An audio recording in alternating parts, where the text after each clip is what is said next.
En el 2006, cuando llega el momento de la elección presidencial, López Obrador era un fenómeno político muy fuerte, avivado por el autoritarismo del régimen de quitarlo a la mala de la boleta electoral. Mucha gente se convenció que López Obrador era algo, no sabían si era algo muy bueno o algo transformador, simplemente decían, si esta putrefacta clase política y los empresarios quieren a la mala y de manera ilegal, de manera autoritaria, que no llegue a la presidencia, algo tiene ese señor y por eso voy a votar por él, pensando además en la gran desilusión, porque mucha gente de esa había votado por Fox 6 años antes, y entonces decían, vámonos por López Obrador. Era un fenómeno político, pero no era un personaje que tuviera ya una alianza y un matrimonio con el pueblo. Sí, López Obrador, para llegando a las elecciones de 2006, había recorrido muchísimo. Desde los pueblos indígenas, la defensa de desaparecidos, la defensa de los derechos de los indígenas, su gran trabajo que hizo en comunidades indígenas desde Tabasco. Había sido un luchador social, pero seguía siendo una alianza parcial, por decirlo así, no era completa. Lo que sí es que había llegado impulsado por un fenómeno político de un buen trabajo en el gobierno de la Ciudad de México, pero todavía no había habido un matrimonio. ¿Sabes cuándo empieza a hacerse este matrimonio hermoso entre el pueblo y López Obrador? Después del fraude electoral.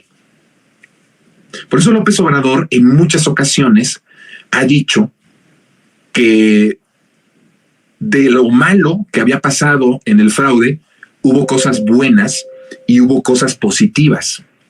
Y dentro de las cosas buenas y de las cosas positivas era justamente el que a raíz de esa muerte política a la cual lo sentenciaron y le dieron sus dosis mortales los medios de comunicación, sobre todo los medios de comunicación, para desaparecerlo de la escena mediática, López Obrador aprovechó ese momento para, como se dice coloquialmente, nadar de muertito. Pues si lo estaban dando por muerto, nadaba de muertito. Y entonces, sin mucha presión de los medios de comunicación, sin mucha presión de los poderes fácticos, porque los poderes fácticos creyeron que esa campaña iba a funcionar para destruirlo. Y entonces sabían que López Obrador iba a un pueblito, iba a otro pueblito, iba a una comunidad, a otra comunidad, y hasta se burlaban y decían, ya está loco, ya no tiene importancia, así que ni nos preocupamos. Y entonces, justo por una campaña que ellos mismos emprendieron de matarlo políticamente y mediáticamente, López Obrador aprovecha esa circunstancia, aprovechando que no tenía el peso del Estado en contra, empieza a sembrar, empieza a tejer, empieza a armar ese pacto matrimonial entre lo que él representaba y el pueblo. Y así empieza sus giras y empiezan a recorrer cada uno de los municipios del país, llevando la esperanza, llevando la posibilidad de construir una patria nueva, de transformar al país. Qué hermoso, porque cuando llega en 2012 ya hay una parte muy concientizada. Todavía no había un matrimonio completo. Todavía le faltaba la maduración a esa relación entre López Obrador y el pueblo. Aún con eso, para llegar de 2012, que ya cambia el 2012 al 2006, en 2012, cuando se postula López Obrador, la idea que ellos tenían era, va a quedar en tercer lugar. Y de hecho, las primeras encuestas que salen en 2011, 2010, 2011, situaban a López Obrador en un lejano tercer lugar. Estaba el PRI, ya había, para ese momento, pues había trabajado toda una estructura importante mediática para impulsar la figura de Peña Nieto. Entonces ya había muchísimo trabajo ahí. Por supuesto, él era el invencible, con muchísimos puntos de diferencia. Después estaba el PAN y en un lejano tercer lugar López Obrador. Todavía en esos años decían, ven, ya nada más hace el ridículo, está destruido. Cuando llega la elección, hay algo que pasa antes de la elección. Fue una encuesta que se atreve a publicar Reforma. Reforma publica no sé si aproximadamente como un mes y medio antes de la elección, publica una encuesta en donde López Obrador está en empate técnico con Peña Nieto. Alarma muchísimo esto al régimen salinista neoliberal. Están muertos de miedo, están verdaderamente descontrolados, empiezan una maquinaria de compra de votos para justamente que ese 4% pudiera convertirse en más y que no hubiera allí falla de que la sorpresa fuera que López Obrador ganaba la elección del 2012. Se había invertido mucho y se había apostado mucho para que este país se convirtiera en un satélite de las mafias, en un satélite de las potencias internacionales, ya no como un país soberano ni como un país independiente.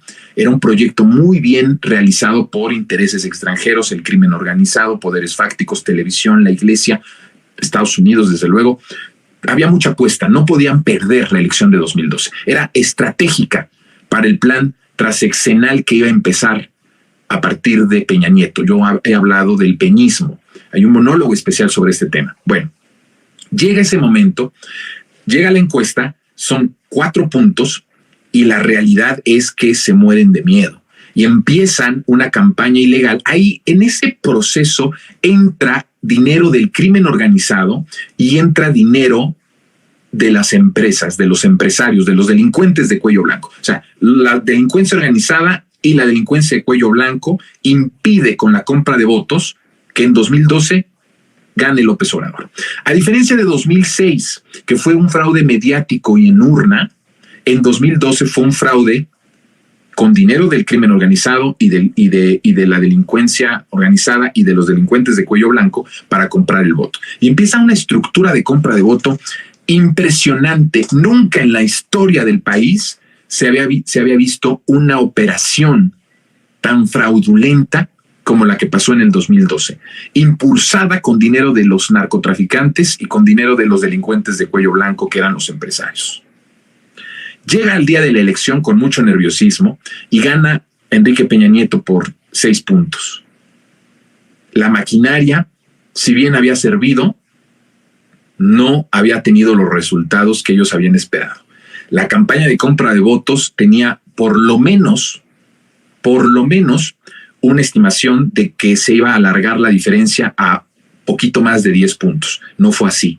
¿Qué significó eso? Que ni con el dinero que le metieron de los cárteles de la droga y con el dinero que le metieron de los empresarios delincuentes, lograron que en ese día de la elección Peña Nieto se legitimara y ganara por muchos puntos de diferencia.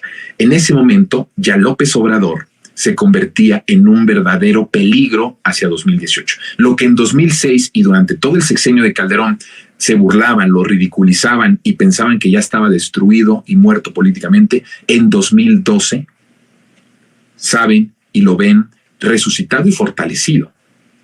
López Obrador deja la lucha de resistencia contra el fraude para concentrarse en la organización de la tercera, que para él y para el país era la vencida, la del 2018. No pierde tiempo, se divorcia, ojo con esto, se divorcia de la alianza del movimiento progresista, que en ese momento estaba integrada por PRD, PT y Movimiento Ciudadano. En un mitin en el Zócalo les dice: estamos en paz, no les debo nada ni ustedes me deben nada, aunque López Obrador estaba mintiendo.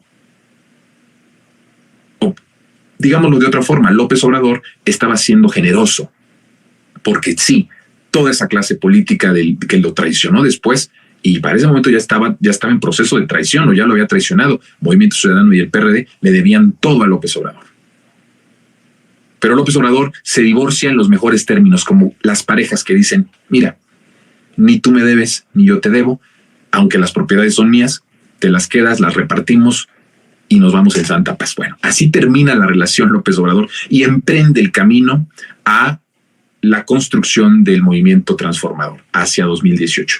En estos 6 años, de 2012 a 2018, de 2012 a 2018, empieza la escena en donde se logra un matrimonio muy fuerte de la sociedad y de la gente, del pueblo, con López Obrador.